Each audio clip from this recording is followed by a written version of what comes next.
Hello students, आज हम class 10 physics का लेक्चर नंबर 9 देखेंगे।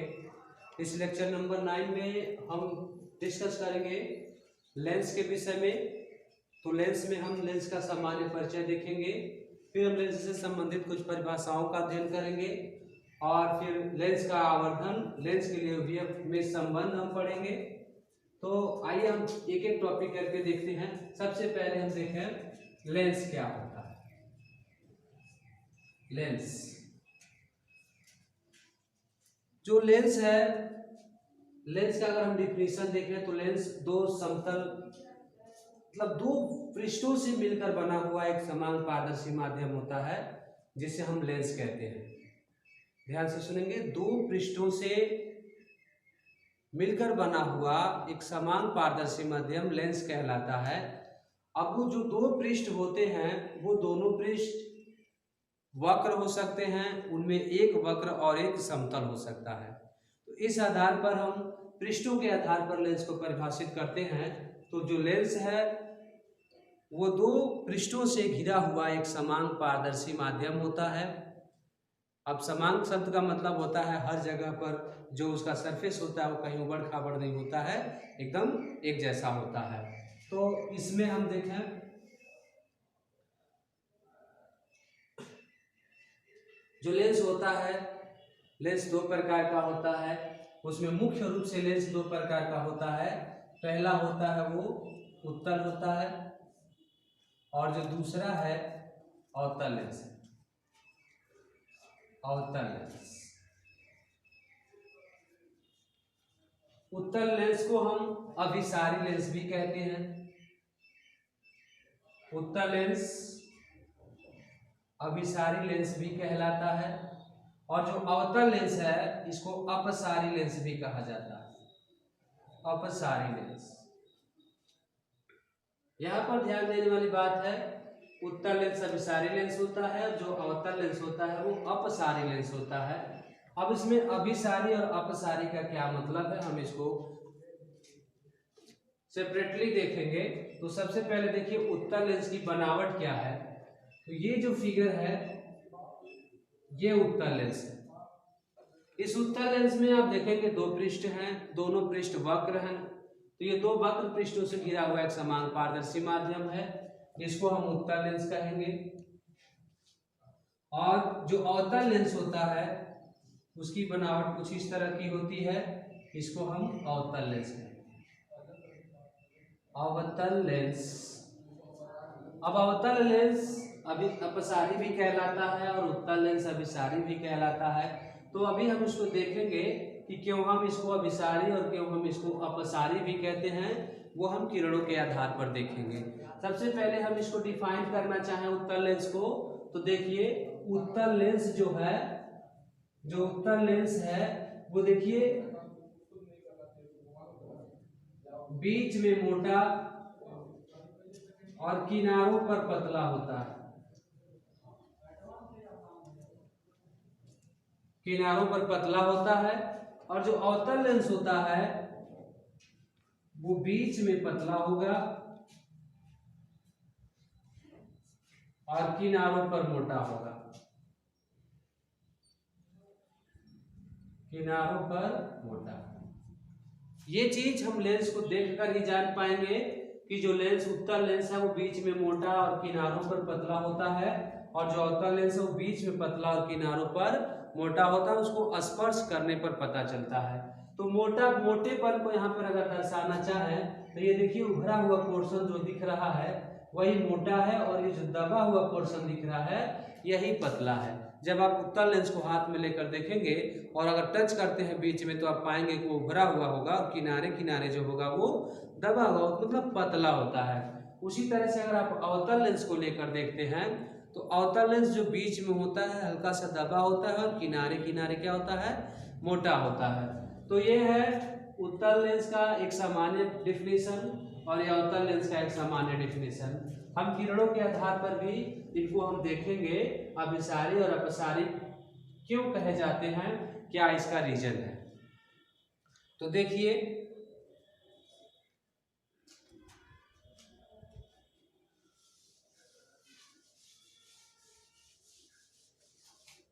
उत्तल लेंस को हम अभिसारी क्यों कहते हैं ये जानेंगे। उत्तल लेंस का एक अपना प्रॉपर्टी है, एक अपना गुण है कि उत्तल लेंस जो होता है अपने पृष्ठ पर पड़ने वाले मुख्य अक्ष के समांतर किरणों को फोकस की तरफ एकत्रित कर देता है। जैसे ये इसका अगर हम मुख्य अक्ष ले लें तो इसके समांतर जो किरणें जाती हैं, जो किरणें इसके समांतर जाती हैं, समांतर जाने वाली किरणों को वो क्या करता है, फोकस पर कन्वर्ज कर देता है, फोकस पर मोड़ देता है। ये ध्यान से देखें, ये मुख्य अक्ष है। आपको दर्पण में मुख्य अक्ष, मुख्य फोकस, वक्रता केंद्र पढ़ाया गया था, उसी तरह का चीज हमें लेंस में भी देखना है। मुख्य फोकस, मुख्य अक्ष, वक्रता केंद्र के जगह पर हम इसमें प्रकाशिक केंद्र का प्रयोग करेंगे। तो अभी उसको बताने से पहले हम सिर्फ ये समझाना चाहते हैं कि उत्तल लेंस को अभिसारी लेंस क्यों कहते हैं। तो जो उत्तल लेंस होता है वो अपने पृष्ठ पर पड़ने वाली किरणों को मोड़ देता है, फोकस पर केंद्रित कर देता है, इसलिए हम उत्तल लेंस को अभिसारी लेंस भी कहते हैं। इस बात का ध्यान देंगे कि उत्तल लेंस जो होता है अब मुख्य अक्ष के समांतर जाने वाले किरणों को मुख्य फोकस पर केंद्रित कर देता है, एकत्रित कर देता है, इस वजह से ये कहलाता है अभिसारी लेंस। किरणों को एक जगह कन्वर्ज करने की वजह से, एकत्रित करने की वजह से हम इसको कन्वर्जिंग लेंस भी कहते हैं या अभिसारी लेंस भी कहते हैं। तो ये था अभिसारी के विषय में। अब हम देखेंगे अवतल लेंस अपसारी लेंस क्यों कहलाता है। जो अवतल लेंस है, देखिए जो अवतल लेंस है उसको अपसारी क्यों कहते हैं। अवतल लेंस को अपसारी लेंस क्यों कहा जाता है, तो ध्यान से देखिए यहां पर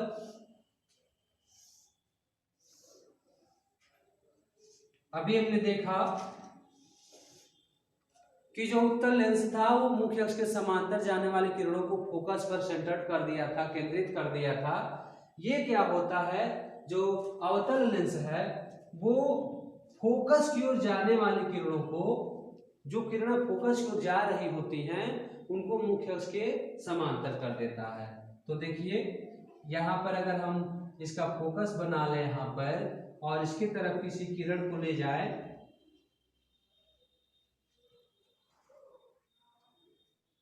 इस तरह अगर हम किसी किरण को यहाँ ले जाते हैं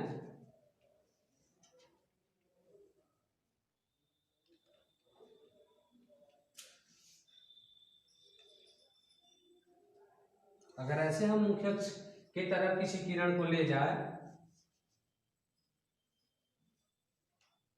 तो ये जो किरणें होती हैं वो मुख्य अक्ष के समांतर हो जाती है, ऐसे।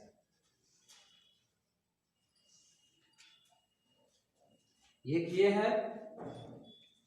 दूसरा चीज आप समझ सकते हैं, अगर हम उत्तल लेंस में किसी किरण को मुख्य अक्ष के समांतर ले जाए, मुख्य अक्ष के समांतर अगर हम किरणों को ले जाते हैं तो ये जो होती हैं मुख्य फोकस से होकर जाती हुई प्रतीत होती है। देखेंगे, हमें जानना है कि अवतल लेंस अपसारी लेंस क्यों कहलाता है। तो यहाँ पर देखिए जो किरणें अवतल लेंस में मुख्य अक्ष के समांतर जाती हैं, ये हमारा मुख्य अक्ष है, मुख्य अक्ष है। तो अवतल लेंस में जो किरणें मुख्य अक्ष के समांतर जाती हैं उनका रूल है फोकस की ओर मुड़ना, लेकिन वो फोकस की ओर मुड़ती नहीं है बल्कि मुड़ती हुई प्रतीत होती हैं। तो उन किरणों को ये लेंस क्या करता है,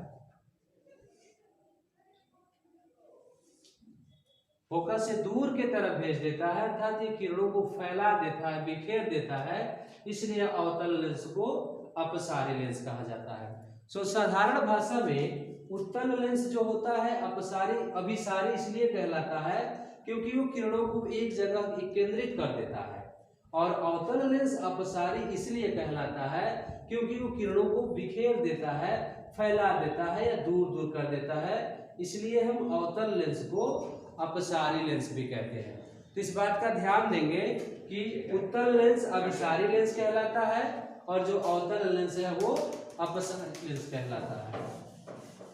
अब हम कुछ परिभाषाओं को देख लें। यहाँ लेंस से संबंधित कुछ परिभाषा देखना है तो उसमें हम सबसे पहले देखेंगे मुख्य फोकस। मुख्य फोकस ध्यान से देखें।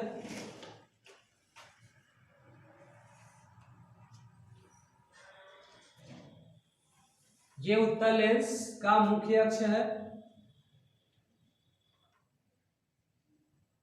इसे हम डिवाइड कर सकते हैं। मुख्य फोकस किसे कहेंगे? दोनों लेंसों में इसको डिफाइन करना होगा तो हम दोनों लेंसों में डिफाइन कर लेते हैं, उत्तल और अवतल दोनों में।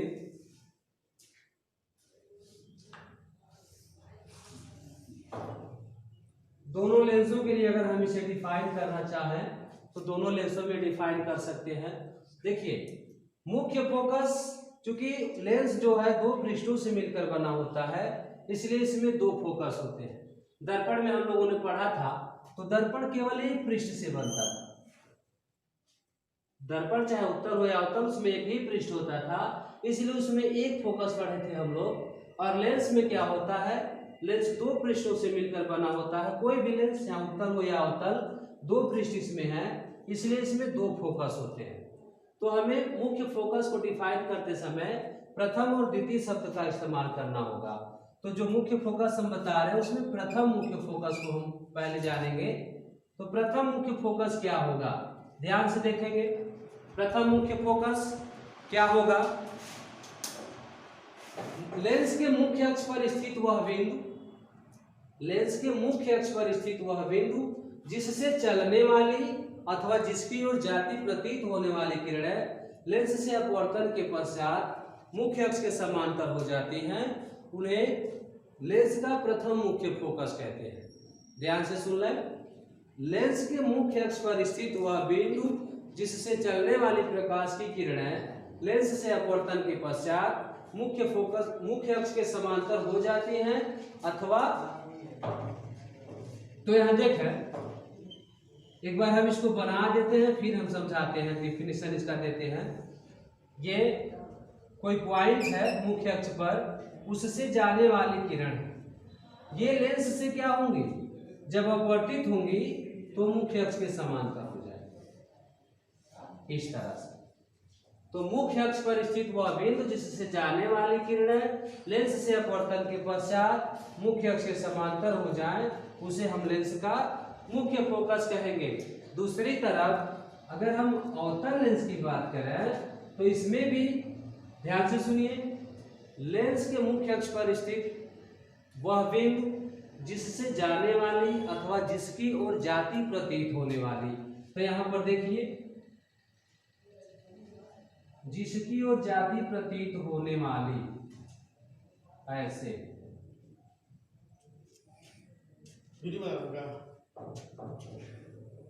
जिसकी ओर जाती प्रतीत होने वाली किरणें लेंस से अपवर्तन के पश्चात मुख्य अक्ष के समांतर हो जाती है, उन किरणों उस बिंदु को हम कहते हैं लेंस का प्रथम मुख्य फोकस। ध्यान से देखिए ये और ये।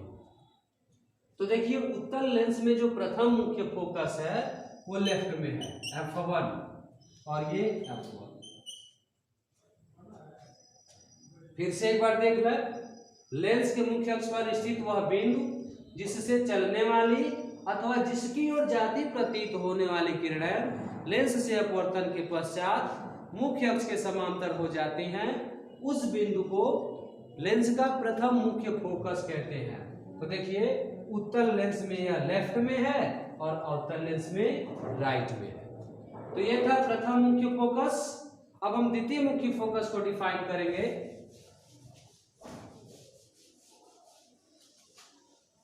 द्वितीय मुख्य फोकस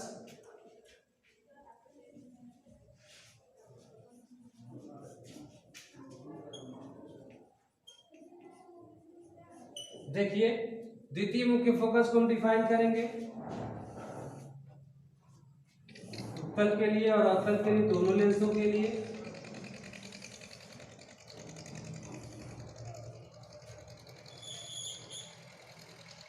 इसमें देखिए मुख्य अक्ष के समांतर जाने वाली किरणें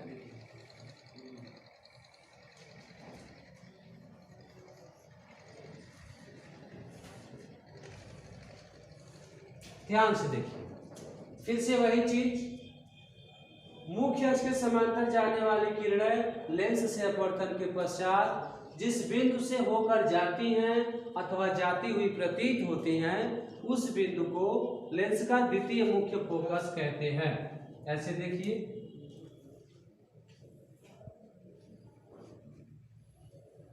इसमें जा रही हैं और इसमें जाती हुई प्रतीत होंगी।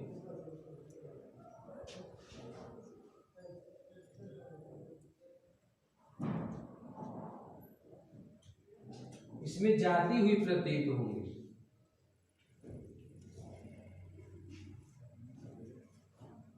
ऐसे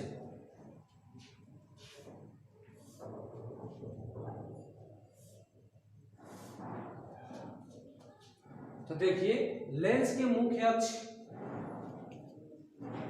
पर, देखिए लेंस के मुख्य अक्ष के समांतर जाने वाली किरणें, दोनों में ध्यान से देखेंगे, लेंस के मुख्य अक्ष के समांतर जाने वाली किरणें लेंस से अपवर्तन के पश्चात जिस बिंदु से होकर जाती हैं अथवा जाती हुई प्रतीत होती हैं, उस बिंदु को लेंस का द्वितीय मुख्य फोकस कहते हैं। इसे हम डिनोट करेंगे F2 से।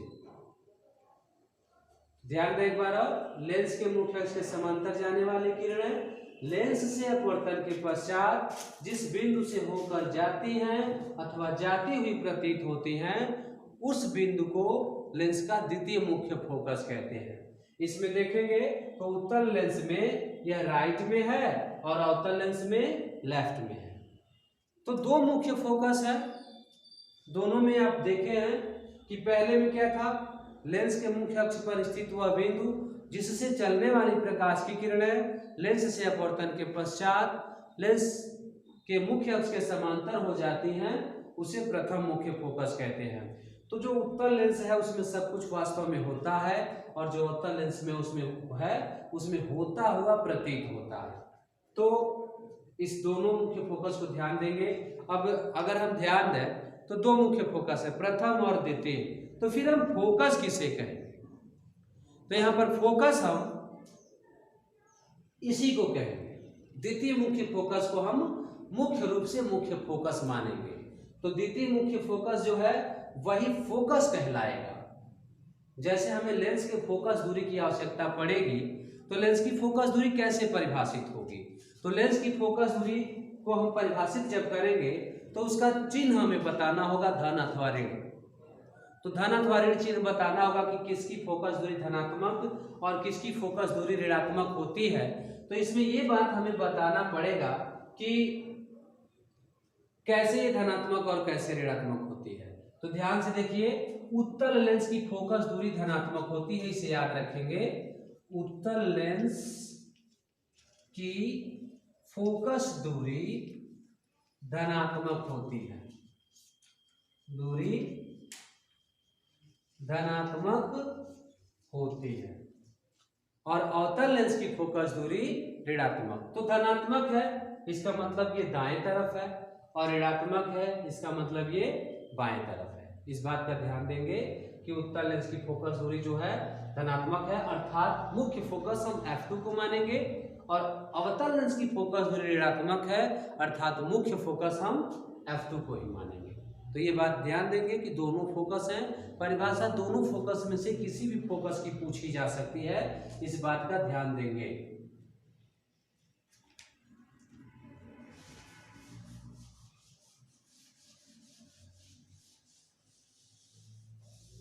तो हम लोगों ने लेंस के प्रथम और द्वितीय मुख्य फोकस को देखा। अब हम देखेंगे प्रकाशिक केंद्र को।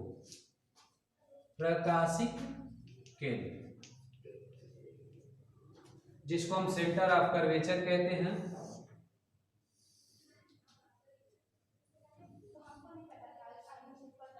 इसको हम ऑप्टिकल सेंटर भी कह सकते हैं, ऑप्टिकल सेंटर। तो देखिए ये लेंस है, ये उत्तल, अब हम यहाँ पर अवतल बना रहे हैं। तो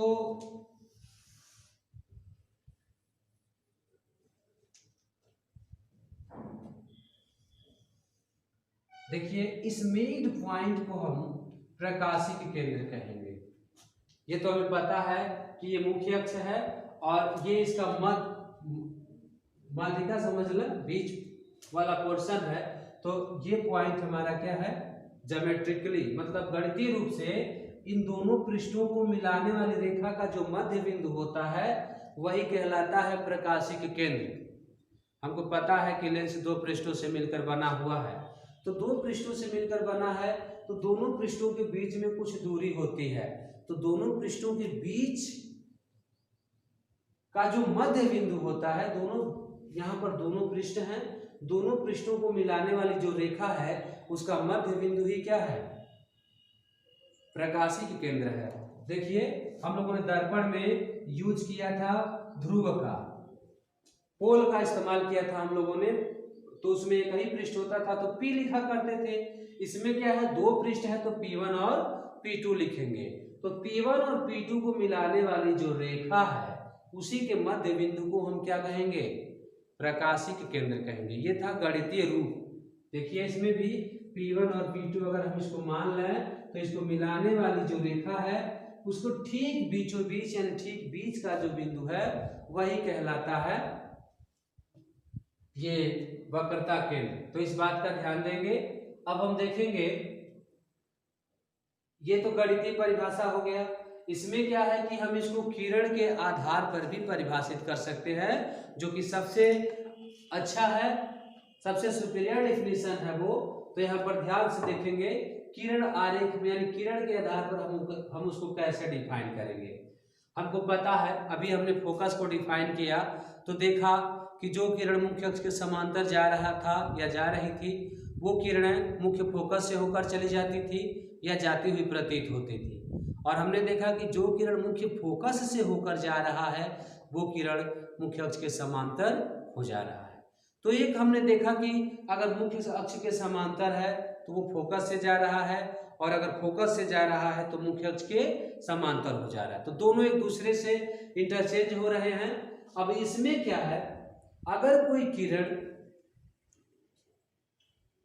प्रकाशिक केंद्र से होकर जाए तो उसमें कोई विचलन नहीं होता है। तो हम कह सकते हैं, इसको डिफाइन कर सकते हैं कि मुख्य अक्ष पर स्थित वह बिंदु जिससे जाने वाली प्रकाश की किरणें बिना विचलित हुए सीधी निकल जाते हैं, वे किरणें क्या कहलाती, वो बिंदु क्या कहलाता है, प्रकाशिक केंद्र कहलाता है।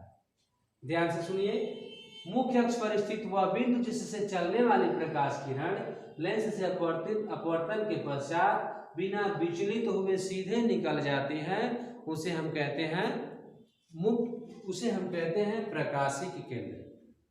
इसका सीधा मतलब यह है कि प्रकाशिक केंद्र से जो किरणें जाती हैं वो लेंस से अपवर्तन के पश्चात अपने मार्ग से विचलित नहीं होती हैं। हम लोगों ने पढ़ा है कि अपवर्तन में जो किरणें होती हैं वो अपने मार्ग से विचलित हो जाती हैं, और यहाँ हमने देखा भी कि जो फोकस से जा रहा है वो मुख्य अक्ष के समांतर हो जा रहा है, और जो मुख्य अक्ष के समांतर जा रहा है वो फोकस से होकर के गुजर रहा है।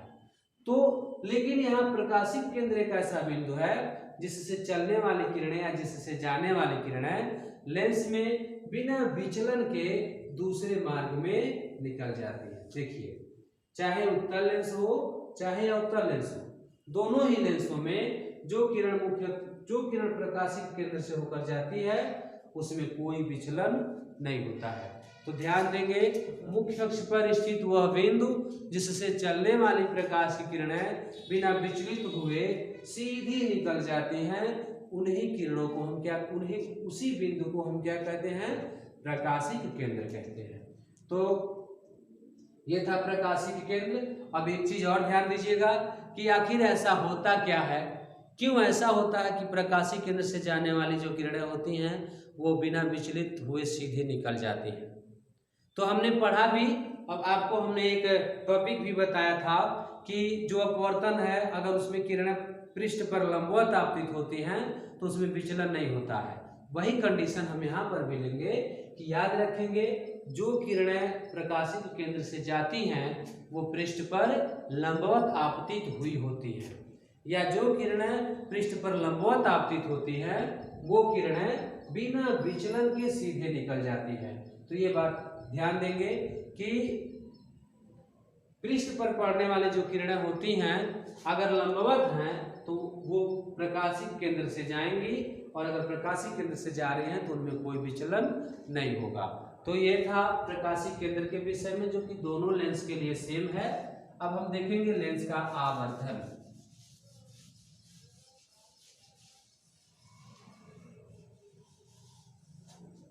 ध्यान देंगे प्रकाशिक केंद्र को भी डिफाइन किया जा पूछा जा सकता है, मुख्य फोकस को भी। अब आपने फिगर के अनुसार देखा कि जो प्रकाशिक केंद्र हमने बनाया था वो प्रकाशिक केंद्र कहाँ था?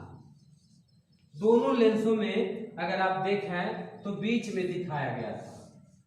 दोनों लेंसों में कहाँ दिखाया गया था? ठीक बीच में, यानी लेंस के अंदर। फिगर के अनुसार अगर आप देख रहे हैं तो लेंस के अंदर यानी बीच में दिख रहा है, पर यह जरूरी नहीं है कि जो प्रकाशिक केंद्र है वो लेंस के बीच में हो। वो लेंस के पृष्ठ पर भी हो सकता है और लेंस के बाहर भी हो सकता है। तो सिर्फ आपको इतना ध्यान देना है कि जो प्रकाशिक केंद्र है वो बीच में भी हो सकता है और बाहर भी हो सकता है और पृष्ठ पर भी हो सकता है। तो ये बात आपको ध्यान देना है लेंस के प्रकाशिक केंद्र के विषय में। अब हम लास्ट टॉपिक देखेंगे लेंस के लिए यूवीएफ में संबंध। तो देखिए यूवीएफ में संबंध। दर्पण में हम लोगों ने देखा था कि जो दर्पण के लिए फार्मूला था 1/u + 1/v = 1/f, ये दर्पण के लिए था। लेंस में हम लोगों का क्या हो जाएगा? सिर्फ माइनस। तो दोनों फार्मूलों में बस प्लस माइनस का अंतर होगा। दर्पण के लिए 1/u + 1/v = 1/f होता है, और लेंस के लिए 1/, यहाँ पर v - u होगा, 1/v - 1/u = 1/f। तो ये बस इतना सा फर्क है। इसका निगमन हम लोगों को ना तो दर्पण में करना है ना लेंस में करना है, तो केवल फार्मूले को आप ध्यान देंगे। आज के लिए सिर्फ इतना ही।